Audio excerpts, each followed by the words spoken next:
Hello, this is Donahue Hemmings, and I'm here with Mr. Zimmerman, a social studies teacher at the High School of Manhattan Center for Science and Mathematics. I'm going to ask him a few questions about what he thinks about local politics and its impact to our generation. Hello, Mr. Zimmerman. Hello, how are you? What is your job here at Manhattan Center? Could you briefly describe what it is you teach to students? I teach seniors, I teach government, and I teach economics.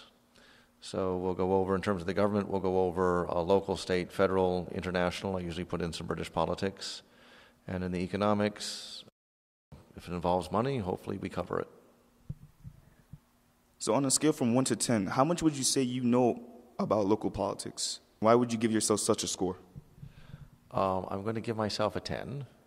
Most days I'll get through the New York Times and the Daily News. I'll probably hit the City Hall show on New York 1. I'm involved in local politics, so I tend to have a pretty good grasp of what's going on. So you mentioned that you are involved in local politics. So if you are, could you tell us how you are involved?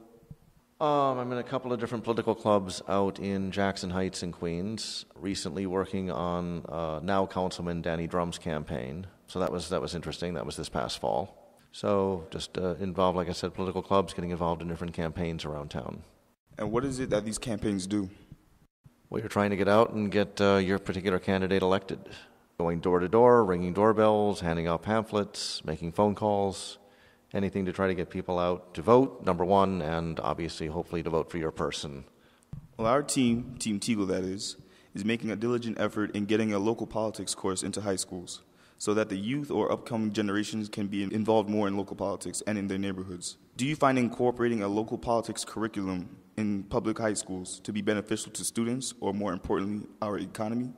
Well, you said two different things in there. You said one part of the curriculum and number two, a course.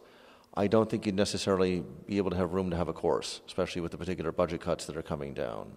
Should it be part of the curriculum? Sure. You know, the schools are required to teach government, and most teachers, myself included, are obviously going to focus on the federal government. But obviously state and local should be a part of it. You're a part of New York State. You should know how Albany works, and obviously you're a part of New York City. And you should know how things are set up in this city and how the process works here. Most people who get involved in politics at any level are going to get more involved at the local level than they are at the federal level. Obviously, the curriculum should involve New York City and local politics. Are you a part of a teachers' union? Yes, I am, the United Federation of Teachers. And could you briefly describe to us what is a teachers' union and what a teachers' union does?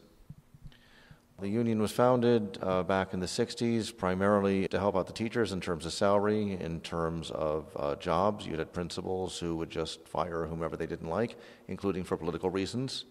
You certainly get a Republican principal who didn't like a Democratic teacher, or vice versa.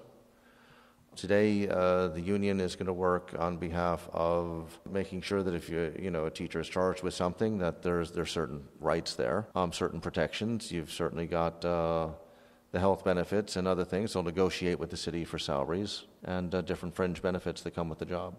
So you mentioned that you negotiate to get your points across. So how do you get your voices heard? And more importantly, how do you get your voices to take action? You're talking about the union? Yes. The union's going to do what any other interest group does. They're going to talk on behalf of its members to the local city council members, to the state legislators up in Albany, since this is a New York union. The national union will obviously be talking to members of Congress. So what any interest group would do, whether it's a corporation, a union, whatever the group happens to be, one lobbies and tries to get one's viewpoints across.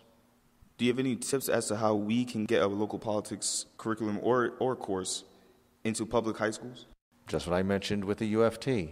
It's a matter of organizing, in your case, students, to talk to their individual councilmen around the city, whether that's going down to their offices at City Hall or whether it's talking to them at their constituent offices in the neighborhoods. Whether you're at the federal level, the state level, or here at the local level, they do listen to their constituents.